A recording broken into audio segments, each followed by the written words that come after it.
Hello friends, ये organisation of commerce and management का पहला क्वेश्चन पेपर है जो मैंने चैप्टर 1 प्रिंसिपल्स ऑफ मैनेजमेंट से प्रिपेयर किया है। ओके स्टूडेंट, अगर आपका पहला चैप्टर हो चुका है प्रिंसिपल्स ऑफ मैनेजमेंट तो ये पेपर आप प्रैक्टिस कीजिए। और यहाँ पर ये सिर्फ क्वेश्चन पेपर ही नहीं, क्वेश्चन पेपर के साथ साथ मैंने आंसर भी प्रिपेयर करके रखा है, तो आपको question paper with solution sheet दोनों भी मिल जाएगा। ये वीडियो के नीचे लिंक है, क्लिक करके आपके मोबाइल में ओपन होने के बाद आराम से देख के आप पढ़ सकते हो या प्रैक्टिस भी कर सकते हो कि स्टूडेंट। ठीक है, मैं क्वेश्चन पेपर थोड़ा एक्सप्लेन कर देता हूँ ताकि आपको अटेंड करने के टाइम में बहुत ही यूजफुल रहेगा। ओके चलो देखते हैं। First one, dash was regarded as the father of scientific management.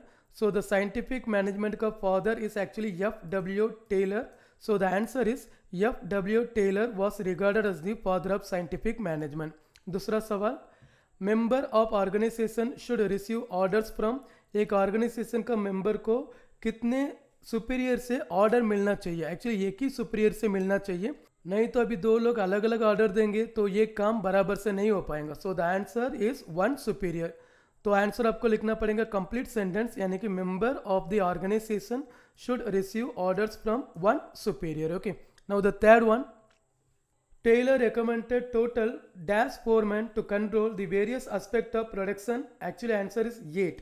So यहाँ पर आपको आंसर लिखना पड़ेगा कि Taylor recommended total 8 foremen to control the various aspect of production. Okay.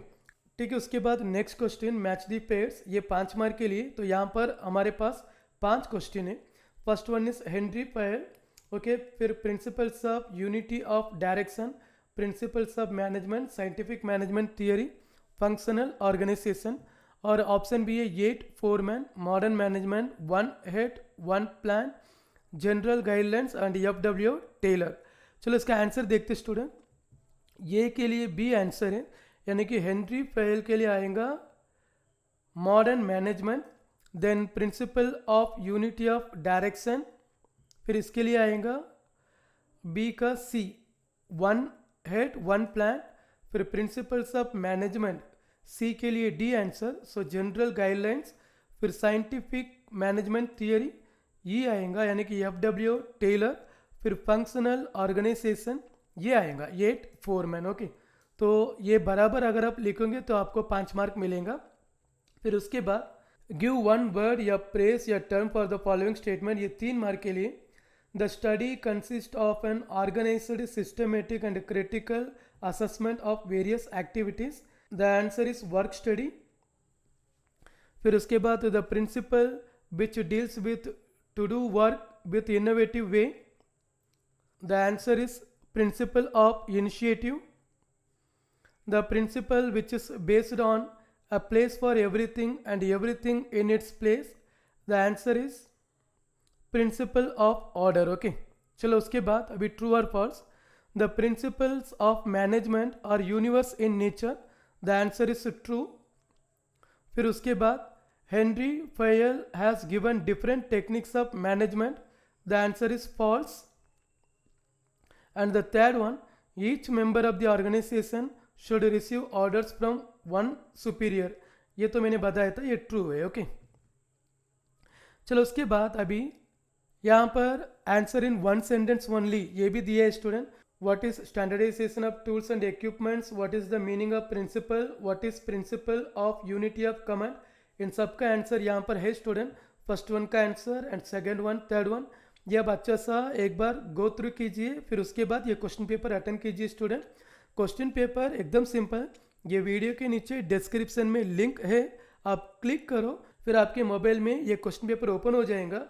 और उतना ही नहीं, कल तक आपको वो लिंक के नीचे एक्चुअली टोटल 8 क्वेश्चन पेपर मिलेगा, जो हर एक चैप्टर का अलग अलग क्वेश्चन पेपर रहेगा। एक बार आप ये 8 क्वेश्चन पेपर अटेंड किए तो आपका OCM एकदम थरो हो जाएगा। ओके स्टूडेंट, चलो देखते हैं अभी नेक्स्ट वन स्टूडेंट। उसके बाद यफ में देखिए एक्सप्लेन द फॉलोइंग कॉन्सेप्ट या टर्म। यहाँ पर 2 डेफिनेशन जैसा दिया है स्टूडेंट, इसका आंसर आपको लिखना पड़ेगा मोशन स्टडी, टाइम स्टडी। इसका भी आंसर आपको यहाँ से मिल जाएगा, मोशन स्टडी फिर टाइम स्टडी। ओके, ये भी आप देख के गो थ्रू कर सकते हैं। फिर उसके बाद जी में हम देखेंगे कि study the following case situation, ये तो केस स्टडी है, तो ये आपको अटेंड करना पड़ेगा 3 मार्क के लिए, लेकिन यहाँ पर एक केस पहले दिया जाएगा, वो गो थ्रू करना पड़ेगा। यहाँ पर mister Harshad is an entrepreneur and engaged in production ऐसा करके कुछ दिया है। फिर इसी के ऊपर आपको 3 सवाल आएगा, तीनों का आंसर आपको लिखना पड़ेगा 3 मार्क के लिए। चलो इसका भी आंसर यहाँ पर है स्टूडेंट, ये क्वेश्चन है, आपको सिर्फ ये आंसर ही लिखना पड़ेगा। सो the answer is first one, second one, third one. ये भी गो थ्रू कीजिए, आपके लिए यूजफुल रहेगा। फिर उसके बाद एक आंसर इन ब्रीफ दिया है, एक्सप्लेन यानी 5 principles of management of Henry fire. तो यहाँ पर principles of management of Henry fire ये आप देख सकते हैं, यानी कि कौन सा भी एक 5 प्रिंसिपल आपको लिखना पड़ेगा। फिर उसके बाद principle of equity of importance a different piece of work. हाँ स्टूडेंट, इतना ही है क्वेश्चन पेपर में, इतना मैंने सेट किया है और ये सब क्वेश्चन का आंसर आपको मिल जाएगा यहाँ से। तो ये आंसर भी आप एक बार गो थ्रू कर सकते हैं। तो ये पेपर अटेंड कीजिए ताकि आपके लिए बहुत यूज़फुल रहेगा। और ये वीडियो के नीचे आपको 8 क्वेश्चन पेपर का लिंक मिलेगा और ऑटो प्रैक्टिस कीजिए ताकि आपके लिए बहुत यूज़फुल रहेगा। और वैसे ही हमारे चैनल को सब्सक्राइब करके रखिए स्टूडेंट, बहुत यूज़फुल रहेगा। And thank you students.